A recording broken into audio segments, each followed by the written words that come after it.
Hi everyone, my name is Clarissa Ortiz. I am a current student at the University of Texas, Rio Grande Valley. I am pursuing a Master's of Education in Educational Technology, and I have multiple years in education, specializing in elementary education. Have you ever sat through a presentation that was all texts, no images, no visuals, just endless slides of bullet points?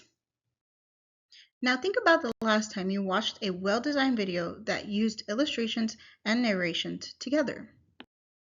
Which one helped you remember the content better? Studies show that people learn more effectively when visuals and words are combined thoughtfully. In this video, we will define the multimedia principle and explain its importance in enhancing learning.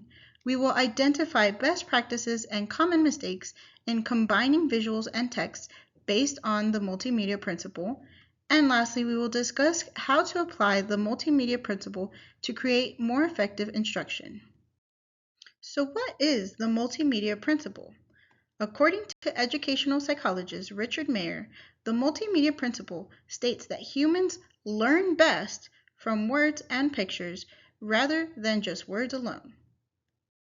For example, in this graphic, the image on the left shows how combining visuals and text creates a more engaging and effective learning experience, whereas the image on the right only has text, which makes it harder for the learners to process and understand the information. Remember to avoid using text on screen alone. Use relevant visuals instead.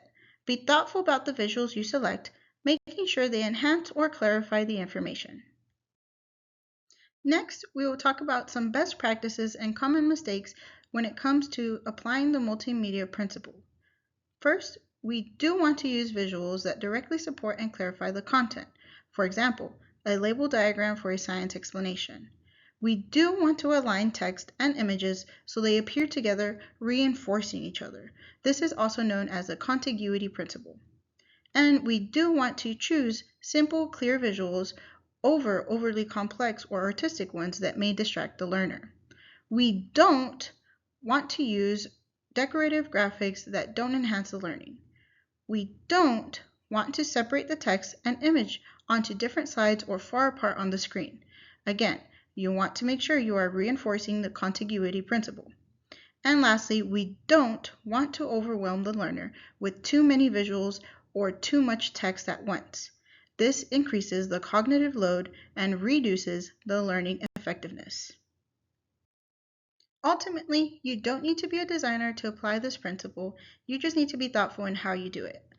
In education, you can use label diagrams, animations, or narrated videos to explain processes or complex ideas.